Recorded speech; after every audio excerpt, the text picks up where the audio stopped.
up, Jacoby's Book Club? Let's continue talking about Otis Williams, The Temptations. Otis wrote a book about the Temptations because he ain't got no motherfucking life. I don't know. This night, Paul jumped down in a squat and scooted across the stage, so we all started doing it. We had that place jumping and nobody could touch us after that. Each time we came into a new venue, everyone would be talking about Temps this and Temps that. One time a stagehand said, "Yeah, we heard you boys to the stage up in Baltimore and Gladys and them caught hell." Well, Paul replied, "Damn right, T-Shum to fuck with us." Paul was a gentleman, but never shy about letting you know what he thought. He believed in us. Another thing which few people today would know unless they saw us in the 60s or heard of our live albums is that Paul Williams was a fantastic showman. Still, he never hogged the spotlight. He might get the biggest applause for a number, but then he fell right back in with the rest of it. He's trying to throw shade at David Ruffin. It ain't David Ruffin's fault because he had the voice and he had the spotlight. You can't be mad at who's giving you your success and paying the bills in your house, Otis. You ain't singing the goddamn songs. Ain't nobody come to see you, Otis.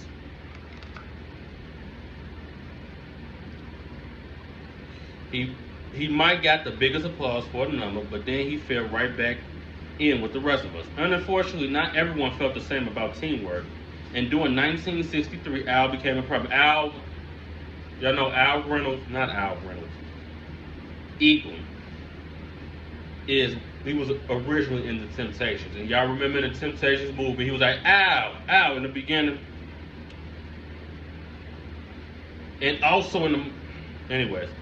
And during 1963, Al became a problem. Lots of people assume that drinking and drugging is a natural part of being in show business. It is.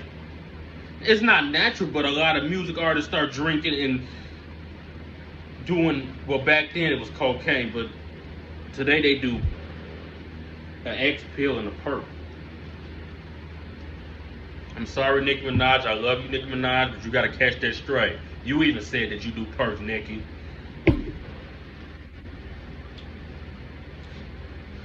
All of us drunk now and again, except Paul, who never sipped anything but milk. We'll see about that later.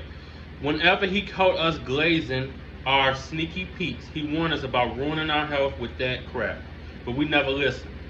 We all had it under control except Al Bryant. Oh, his name Al Bryant, I'm sorry. I didn't know if it was true that people of American Indian excitation are more prone to over drinking, but if it is, Al was living proof. The man have Indian. Wait, what? Otis, what are you talking about? When I read these first, it said nothing about Al being damn. You know what? That's why don't nobody fuck with Otis, but Berry Gordy. At first, it seemed he was a little wilder than the rest of us, and we'll let it pass. We kept to a long-standing rule that what a guy does on his own time is his own business. Of course, you stay out of people's business, and people want until it affects the group. Then it's Temp's business. But Al hadn't yet crossed that line. Who do Otis think God, Otis, who do you think you are? Somebody daddy? Now, you ain't these grown man father. Every guy brings something to the group besides Al's voice. He, like Eddie, had this power to attract women. He was nice looking and all, but his nose was quite large, so he was not a class out pretty boy. They don't today. Listen, if you here in Chicago, they don't care about you looking ugly. They still gonna try to get with you. It's like a parade in this city, especially in the Gen Zs. I don't know exactly what females saw in him. Why is that it ain't your business? Oh, Otis, I don't like Otis. Leave that man alone.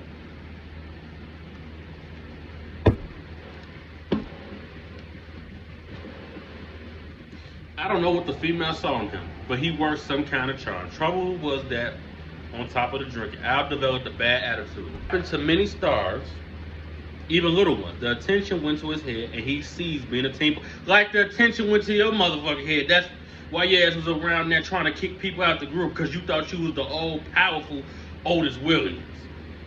The four of us had started doing some preliminary scouting for Al's replacement in case it came to that.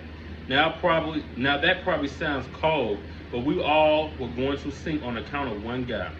Never would, never will. At the time, I was living out on Philadelphia. One block behind me on Euthalex lived David Ruffman. We had made an acquaintance during our Johnny May days. Johnny May is the former manager that told them to get the fuck about my car because I'm not stealing money from y'all, you ungrateful little niggas. But lost touch. His older brother Jimmy had one miracle release in 1961. Don't feel sorry for me. Backward heart. Before he joined the service, once he got back, he and David would hang out at my house. David had done pretty well on his own with I'm in Love, Mr. Bus Driver Hurry, and action speaks louder than words. The last two on Anna. That's Anna Gordy, Berry Gordy's sister lady. In the Temptations, we always kept things to ourselves, so our problem with Al wasn't common knowledge. Though in hanging with David and Jimmy, I probably mentioned it. We sat in my kitchen and the two of them would sing together, or try to out sing each other, which was something to hear. They both were fantastic singers. While I'm drinking Sprite. One night we were winding up a show at Chappie's Lounge. David Ruffin came out of the audience and leaped on stage. Oh, of course, like in the movie, when they kicked him out the group and he snatched the microphone from Dennis Edwards. That shit was funny. Oh my God. He said, I know you. He was for the sing. He was like, I know you want to. Look, David, you ain't finna sing my motherfucking song. That's my song. What Whitney Houston said, you better chill. That's mine. You better let go. Dennis, you better let go. We were singing Shout, but I got to know. Some tune that got the audience worked up, and we had them going for it. But the minute Ruffin got up and did his thing with throwing the microphone up in the air, catching it, and doing full splits. Oh my God. You couldn't do that today. Plus singing like a man possessed. That was it. The crowd kept calling us back for encores. We had so many songs in our repertoire, and we tried. So after the third encore, Paul said, let's go. We're giving them all we can give, and start walking back to the dressing room. I was thrifted on a dosation and could have been back 20 times. Didn't like Paul's attitude. Man, the people still want us on stage, Al said. Yeah, I remember that in the movie. He didn't want to go his ass on stage, but Paul walked past him. Al flew in the rage. I'm going to kick your motherfucking ass. Hey, Al, I said, trying to calm him. But he jerked away and started after Paul. I called to the others because Al was acting crazier than ever.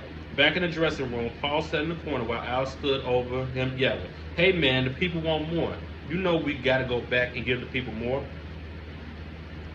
Paul tried to reason with Al. Look, Al, we're going to go back 3 times.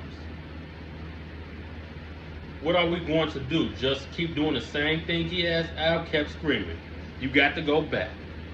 We've got to go back. Then he suddenly grabbed a beer bottle. Oh my God. Paul looked up but didn't seem very scared. So Al said, you don't believe I will hit you with this bottle, do you? Let me tell Paul. In the book, it was some things in the book about the Temptations. The Temptations, these men like to fight with weapons, rocks and can openers, and what the fuck? They some killers. They trying to kill each other. They put each other in the goddamn coma. You don't believe I would hit you with this bottle, do you? Al, please, Paul said wearily. I'm tired and we're not going back. Wait, what? Paul had risen, but he must have thought the discussion was closed because he started to sit back down. No sooner was Paul in his chair than Al raised his arm, and as I stepped forward to grab the bottle, brought it chasing down across Paul's face, I called for Melvin and Eddie and closed the dressing room door. Paul slouched in the chair with both hands covering his forehead, eyes and nose. Oh, he had to go. You done hit this man in the face with a beer bottle? You got to go, nigga. Blood gushed from between his fingers, so you couldn't tell if Al had cut open one of his eyes or what. We rushed Paul to the hospital, which they stitched him up and kept him overnight. Luckily, Al had missed Paul's eyes. Oh yeah, if he had gotten Paul's eyes, that would have been, he would have fucked that man vision up. But by less than an inch, the scar ran straight down the bridge of Paul's nose. It seemed obvious to us that Al was out. The next day at the hospital, I said, well, we gotta let Al go. No, Paul replied. Let's let him leave. We've been friends for a long time. Let's just hang on. See, Paul is better than me. Al didn't hit his ass in the face with a beer bottle, and Paul in the hospital gets stitched up, and Otis like, Al got to go. Paul was like, no, let him leave. Paul, if it was me, I was like, yeah, get that nigga the fuck up out of here. He just hit me in the face with a beer bottle.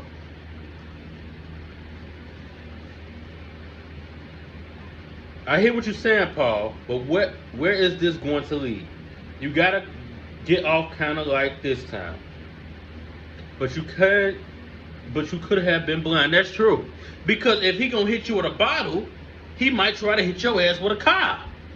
Otis, I'm gonna throw Otis a bone. Otis, I'm gonna throw you a bone. You right. Because if he would hit you with a bottle, just like in domestic violence relationships, if somebody will hit you one time, they're gonna hit you again and again and again and again. That's why you gotta get the fuck up out of that shit the first time, man and women. And domestic violence could be a man and woman both putting their hands on each other. It's not just a man putting his hands on a woman. It could be both ways.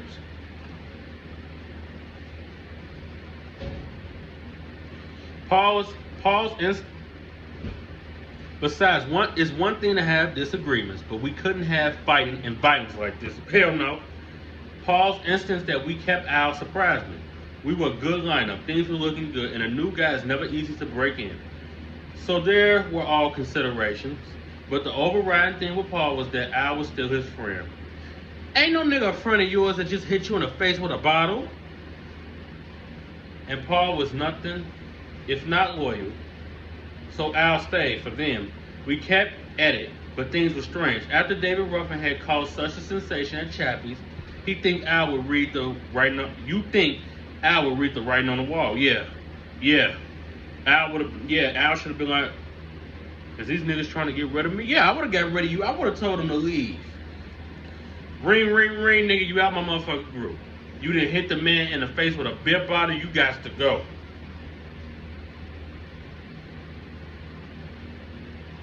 Al's attitude didn't improve either, and it all blew up at the Fox Theater's annual Christmas show a few months later. I don't recall what song we were doing, but it was something up-tempo because Eddie sung lead. Paul started doing another of his unrehearsed improv moves, and Melvin followed. Al and I were standing further back, and when I stepped forward to join the other two, Al nudged me and whispered, no, we're the pretty boys. Let them do the work. We'll stay back here and be pretty for the bitches. What you trying to say, Al? Oh my God.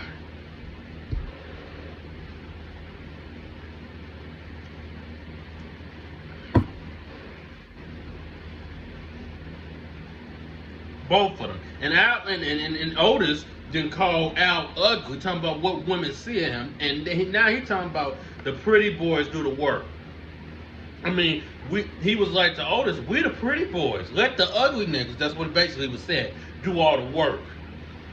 Oh, the Temptations are just so mean to each other. That was Al's last performance with the Temptations. When I told him he was out, he took it hard. He was devastated.